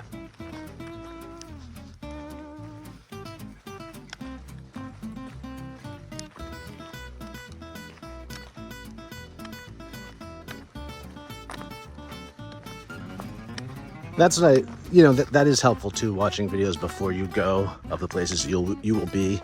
Sometimes that can kill the surprise, but at the end of the day, unless you're really taking serious notes, as we discussed earlier, or you have a photographic memory, you forget a lot of it. But certain things, like certain words and situations where you learn those words, you remember. And she made such a big deal out of it in one of the videos, and I think she even uses it as an avatar.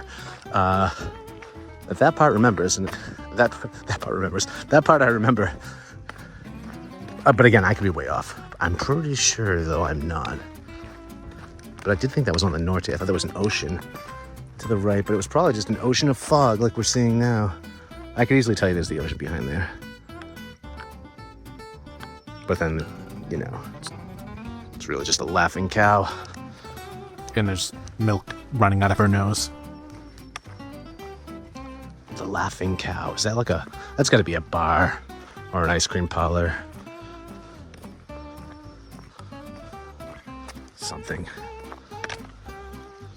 Or maybe an ice cream brand. Is there a laughing cow? There should be. There is.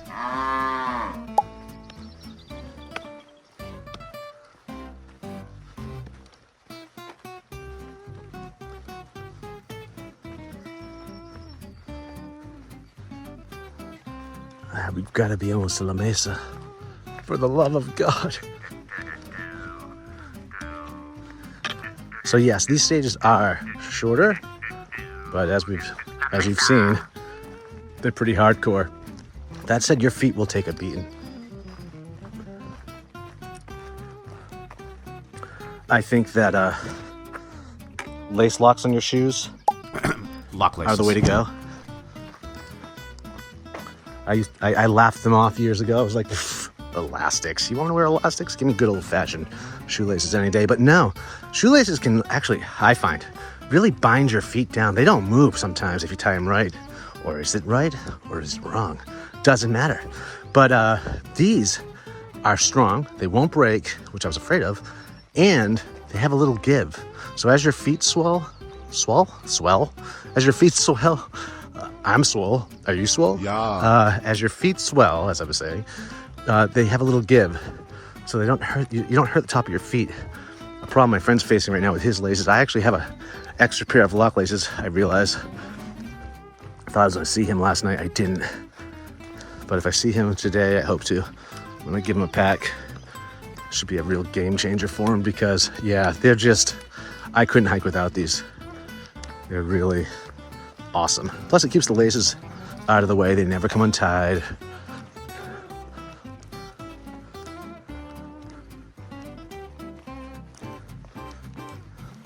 I just love them. They've changed my whole outlook on life. I know. Maybe I'm just getting old. It's like when you find yourself one day shopping for like a pot or a pan or something, you're like, wow, I've become an adult. I don't know if lake losses, buying lace locks is equivalent to that. I don't even know what the hell I'm talking about anymore. I should probably stop talking. I'm gonna stop talking. We're just gonna enjoy the scenery,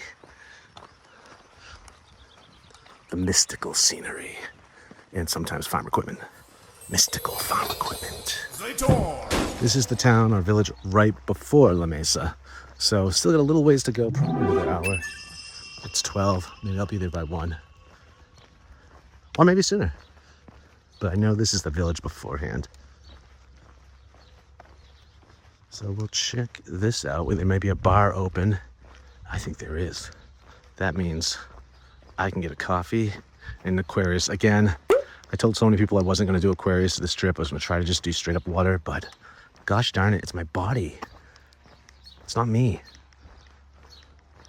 Auto service bar is so I can get a tune-up and a tortilla. That's what they should call it, tune-up and a tortilla. Or the tuned-up tortilla. Okay, I gotta go. Okay, so this is probably a good place to stop beforehand because La Mesa, I'm told, doesn't have much.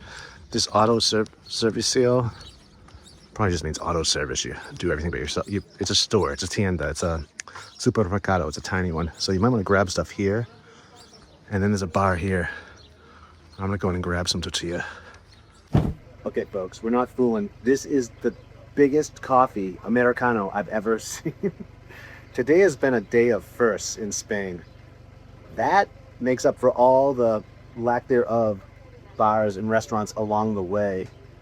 And that's insane. That's a cup, that's a tall, I mean, this is, whew. And this, I asked for no glass, but they gave me one anyways. It does have ice in it, so I'm gonna put this in my water bottle.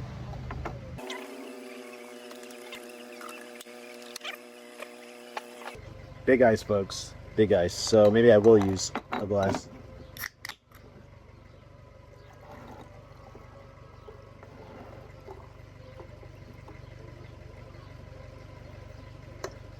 Okay, next we get the feed bag with oil.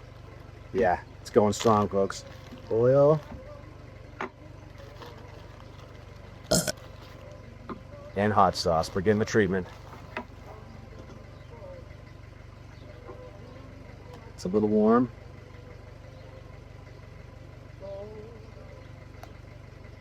This is gonna be awesome. They asked me if I wanted bread today, which makes me think maybe they're like, they already gave away the last piece, and so they did want to know whether to cut into one or not. Or maybe people just haven't been eating bread.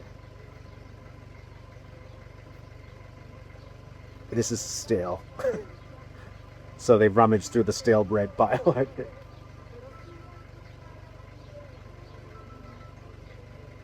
Reason number, I can't even break into this. There we go. It's just really crusty bread. Oh my God. Look at this. I can't even pry this open. This is what I'm talking about, folks. Spanish cuisine is delicious.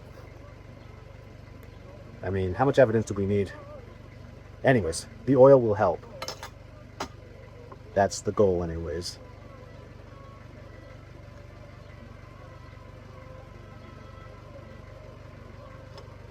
You're pretty much making like an olive oil sandwich, which is what's going to give you more energy. That fat your body just wants to burn first. So that's what we're going for here. That's the good fat. Some pepper too, a little pepper shaker. I was doing this the other day and someone just came up and said, Americans are so weird. I don't think I'm like all Americans. Are we all like this? We're just a particular group of people. Actually, I don't know. I don't think all of us are. There's a car. I apologize. There's a vehicle running right here in front of me. No one's inside of it.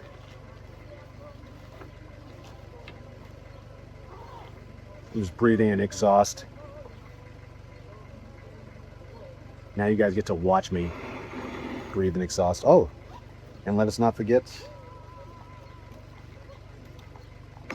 supplements.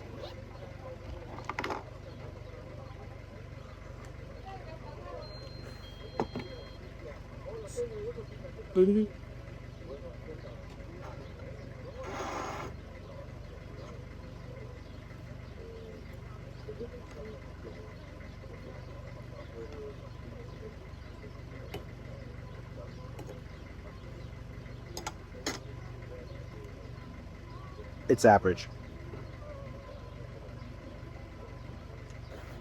Now, just not compare with what I had this morning. Spale.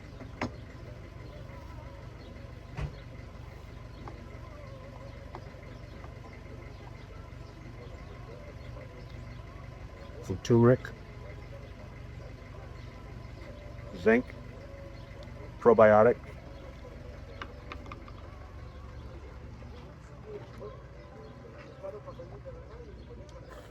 this is my midday supplementing.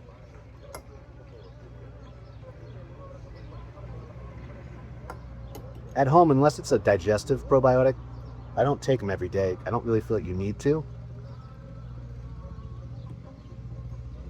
Once a week, sure, but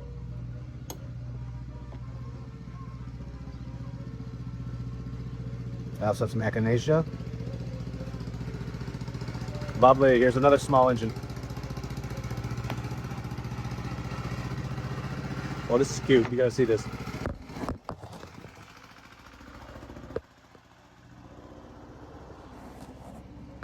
It's like something out of a cartoon.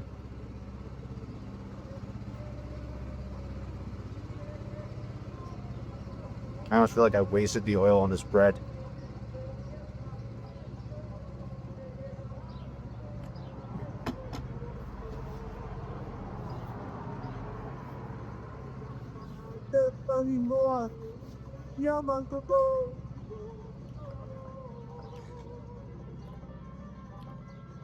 So I'm looking forward to La Mesa. Sounds like a really small place though.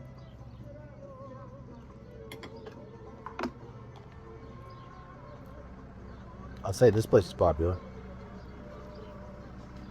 These people all fly coming to La Mesa to shop.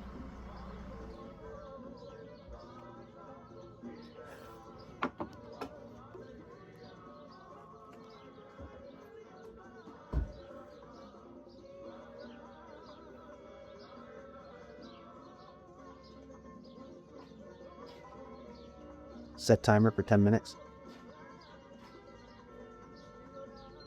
Dios que alta en luz pacaillo y en los bosques.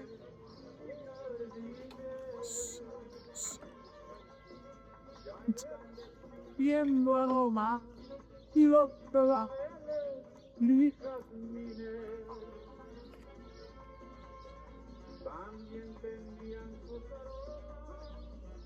That tiny little pepper shaker though has lasted me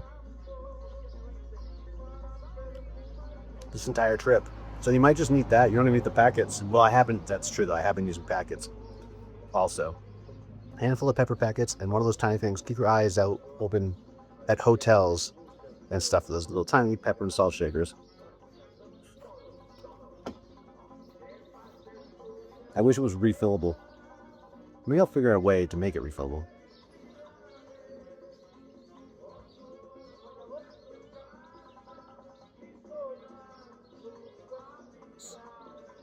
Antes, bonita, es la de sentir con el corazón en el teléfono, más que nos está esperando. Muy buena. DJ's mixing it. Hola, Oliva, muy bien, ¿tú cómo estás? Nice segue.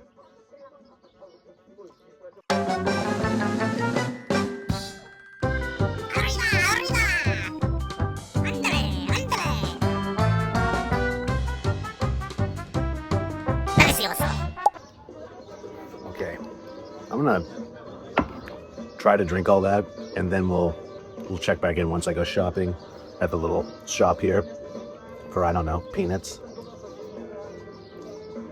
more Aquarius, water for tomorrow. I don't have much further to hike, so I don't mind the extra weight. And I think I'm gonna need some supplies. So we'll check back in a few. Aquarius, drink of champions. Drink it, because I do. 3 minutos más tarde. Had I known, I would have went to this bar instead, rather than that little supermarket bar. The Auto Servicio one. I'd go to the bar Camino Primitivo. It's also in albergue, but it looks like a really nice place. But alas, I didn't know. But now you know, so maybe jot that one down. Stop at the supermarket, although, granted, it wasn't much of a supermarket. It was like a mini mart, if that. And very slim pickings if you're a vegetarian or vegan. Lots of meat products, though. You get a lamb of, I don't even know what it was. But you want to just pick it up and you want to beat someone with it. Yeah, I know. So, got that going on. But yeah, so if you want like chips or snacks or even drinks, you can find them there. I'm just going to wing it. I know the albergue I'm going to is very self-contained. I think they have a restaurant, so I should be fine. I've also gone many nights where I've just had a Saturna, one of those little smashed peaches. Not smashed, but those little flat ones. And a handful of peanuts and called it a night. So, or walnuts. My nut of choice on this Camino is the walnut. I also have a tube of peanut butter, as you probably recall. But my go-to nut is the walnut. So I got that also going on. Okay, folks. I don't know. Is this the town? This must be the town. La Mesa's got to be past this. So I feel like I'm going to be hiking for another 45 minutes, maybe. Oh, here we go. This is an old... oh, maybe it's not. I thought it was like one of those old washing huts. But it looks like I think it was. See how there's a fountain in there? That's kind of telltale that there was water coming to here at one time. And I don't think it was always a fountain. I think this is probably where they're... like a tub where they'd wash clothes collectively in town. Just because it looks like it's got the same look as they always do. So I'm shocked just to see a fountain there.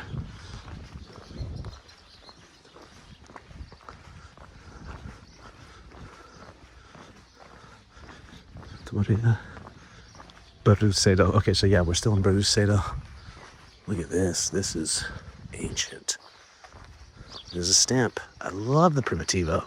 They really got it together. Doesn't take much, folks. This is what gets me happy.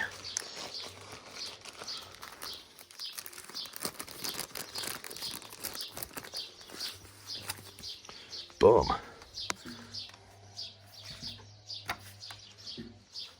That's from the albergue last night. She colored it in front of me as she's talking to me with Crayolas. It was adorable. Oh, I might be able to fit this one. Yeah, we'll put it over here.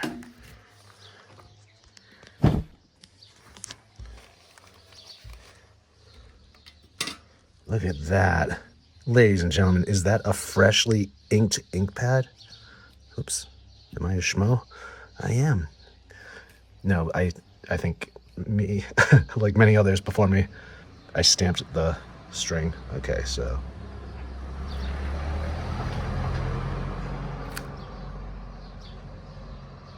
Look at that. I don't know what's going on there.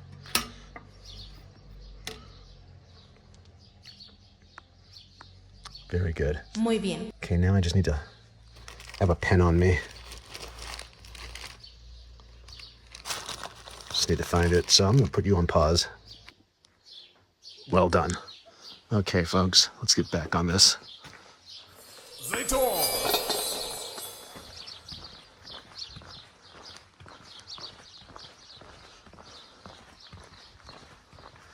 Yeah, see, all the fountains, for whatever reason, it might have something to do with this tube, are broken. Is what the hospitalier was telling me yesterday. Oh, the one underneath that lavanderia, I think was working. I gotta take a picture of that. Okay, folks, still cruising through. Hopefully it doesn't rain. I feel like I have an hour left It is almost 1 o'clock. It's 12:42.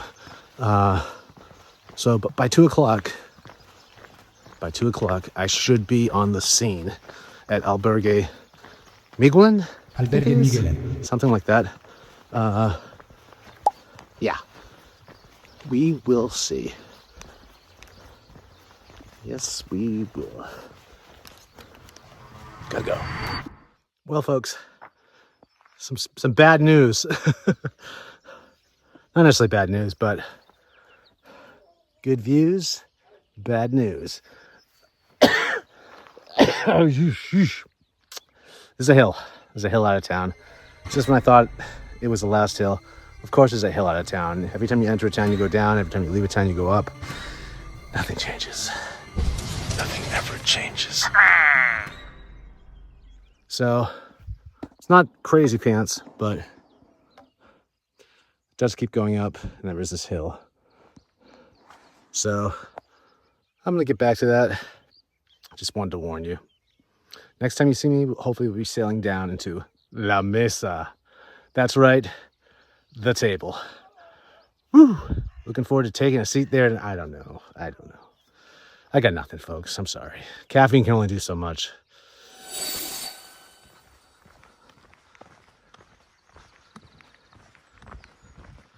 Well, hiking back into a cloud, folks. This is how it's going to be. This is like a Grecian urn. This hike is my homage to a Grecian urn. As the day started, so shall it end.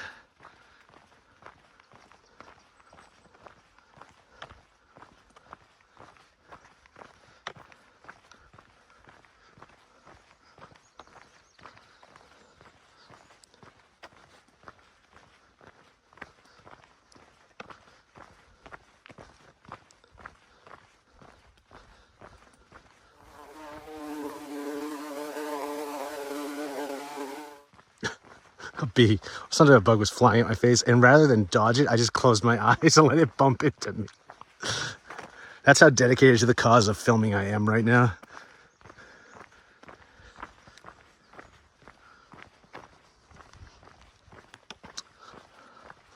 La Mesa has to be coming up. It's down below in the fog, there's no doubt in my mind.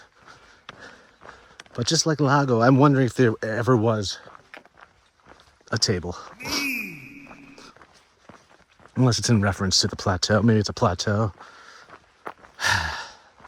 So many questions.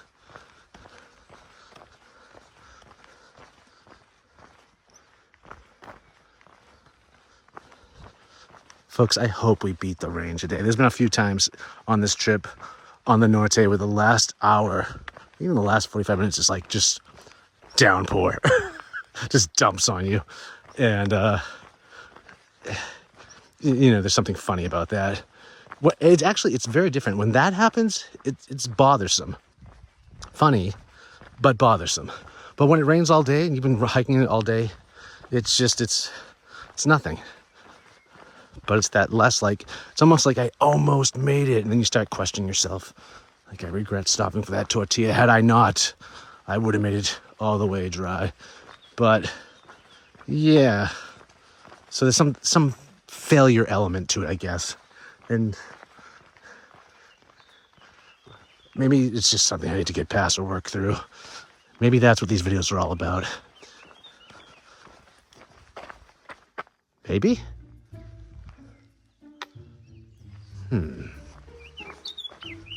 See this?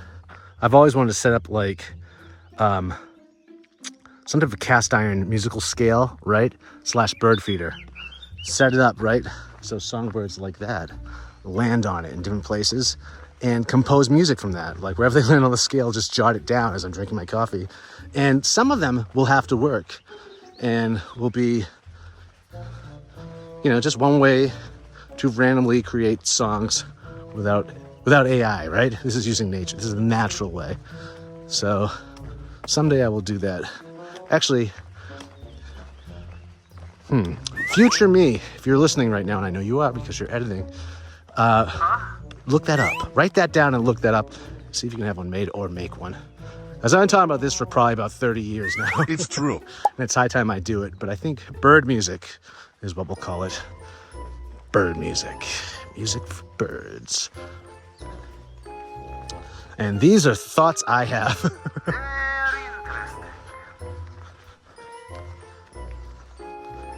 Anyways, the whole reason I'm talking about that is because of the amount of wire, barbed wire, might I add, on these fences. Just remind me of that. I don't know how I would do that, though. I almost feel like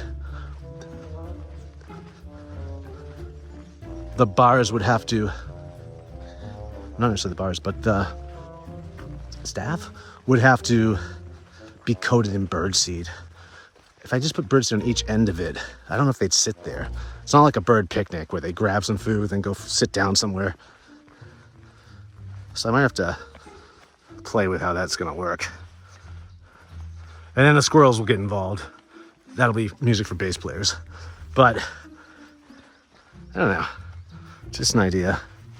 Not sure if it would even work, but willing to test it out. Maybe I'll make one out of dowels.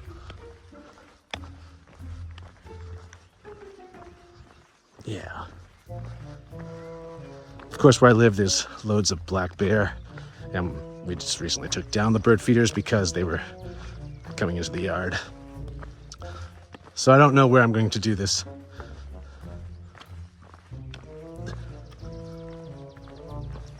Maybe I've inspired you to.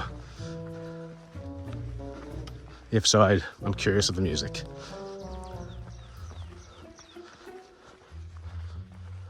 And then wouldn't it be interesting if they always landed on the same places every time? And it wasn't so random. Look at this. Welcome to Cloud Farm, where we grow, well, clouds. Yeah, this is really funny. This is exactly how the day started. I'm real excited we got to see that tree, though. There was something very, well, again, side quest about this day. I like it, and maybe there'll be more on the rest of the Primitivo.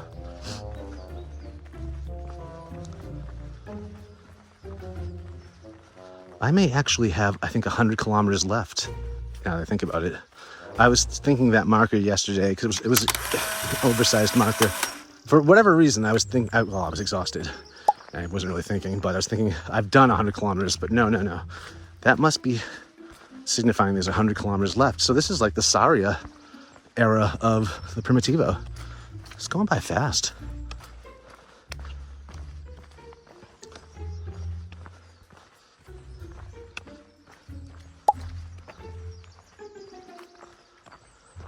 You could say this is home stretch. And maybe that's why the stages are so small too, just to prolong it. Because I feel like if you averaged them to the Frances, you could do this in 1 week. I mean, you'd have to be in top form because the hills are killer. But you could, in theory, I believe, do this in 1 week.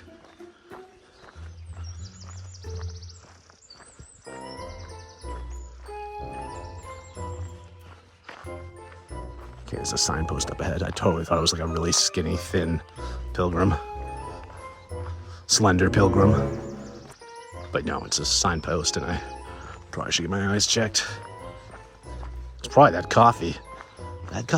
That was huge! I didn't even finish it, which is so unlike me.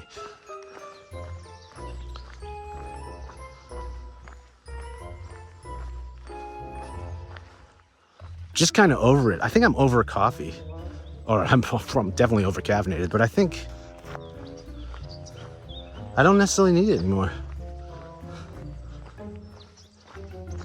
Now that I have those caffeine mints. / theanine / B vitamins. That's all I need. That's what this has always been about, coffee. I'm sorry, it was never about the flavor.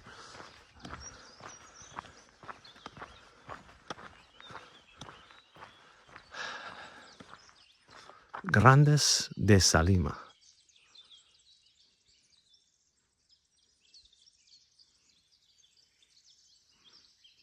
I'm going to need to check my map. Oh, actually, no, it's going this way. I just came from the other way. Okay, so it's spitting me back out onto the road. I'm getting the okay, the green light from the yellow arrow. Green light from the yellow arrow. That's going to be the name of my Camino-themed jazz project trio. Okay.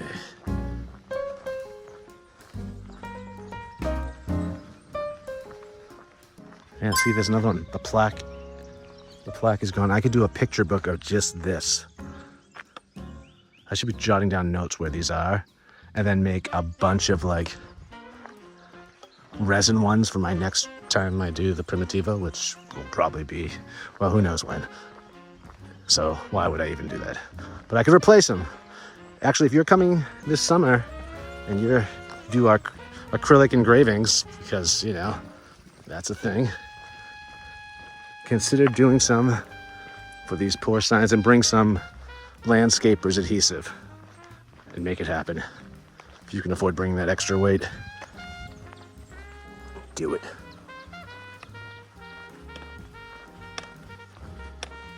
Again, I'm on the road, but it's not bad. It's a soothing road. It really is. There's something harmonious about this road.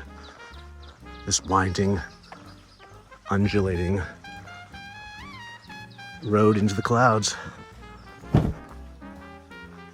Oh, wow. That's it. I bet that's La Mesa over there. That is like a table right in the middle of all this. Or a plateau.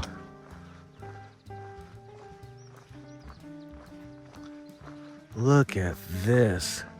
The weather is also perfect, might I add. Let's see if I can check it. It's 58 degrees here. And it is 10 after 1. And it's great.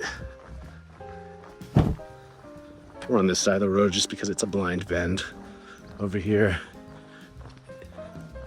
you still have echoes of that Spanish man back in the norte yelling at me to always walk towards traffic. Because I think he saw me going around a blind bend. I crossed the road like this. The way I was taught to walk is, yes, well, it's safer to be walking towards traffic where you can see the driver. The lesson in that story is it's safer to walk where you and the driver see each other. Be it on the exact same side of the road or on the wide end of a bend where he can see you and you can see him.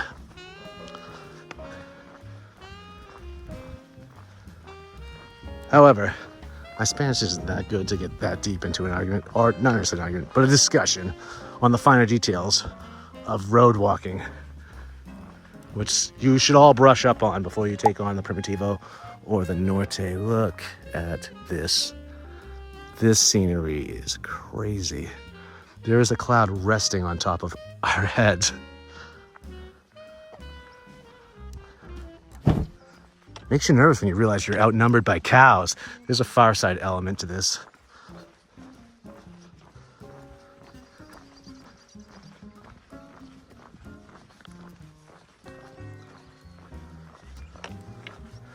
I'd like to get off this hill now.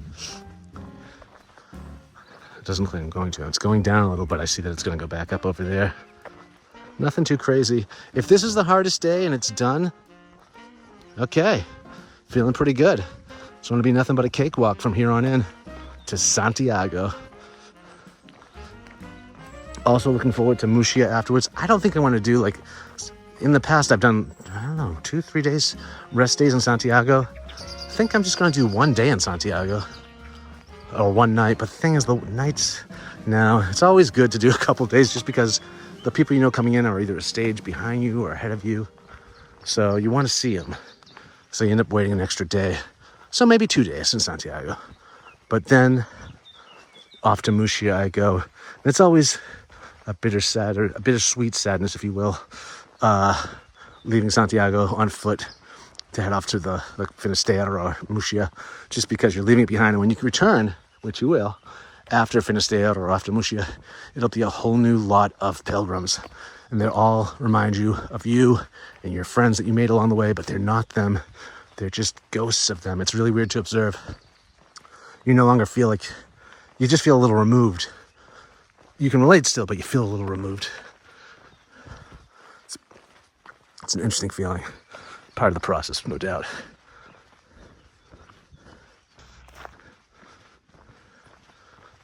But I do want to find the secret nun cookies. I told the Camino tellers about it. They looked at me skeptically. Skeptically? With skepticism. And I don't blame them. But the secret nun cookies are a thing in Santiago, and it's up to us really to find them. Well, I hope the Camino tellers do make time for that as well. But I'm definitely doing it. And I'm taking you guys with me. Secret nun cookies. Yes, sirree. Look at this. Oh, never mind. Is that toilet paper? I think that's... No, it looks maybe it's plastic. Yes, it's probably a plastic bag.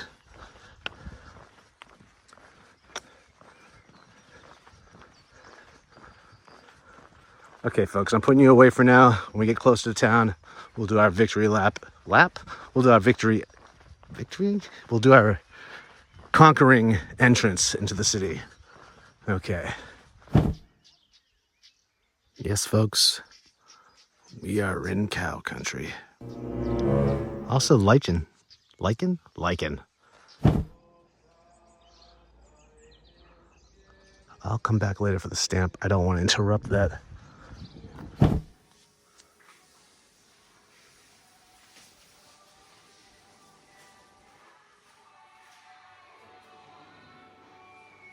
And Hotel California is playing. I don't know if it's a good sign. And they're shooting at us. Yep, that's a rocket. Oh, that almost hit some people and they didn't realize it. There is a procession.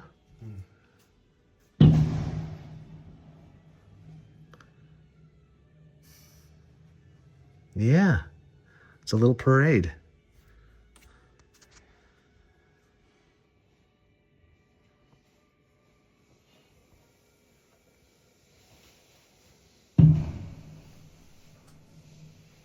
There's a lot going on here.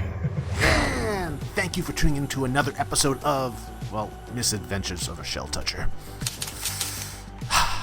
Join us next week as we journey from La Mesa to, well, where are we going? Grandes de Salim. That's right, folks. So before you go, be sure to like, comment, and by all means, subscribe. Until next week. Buen camino.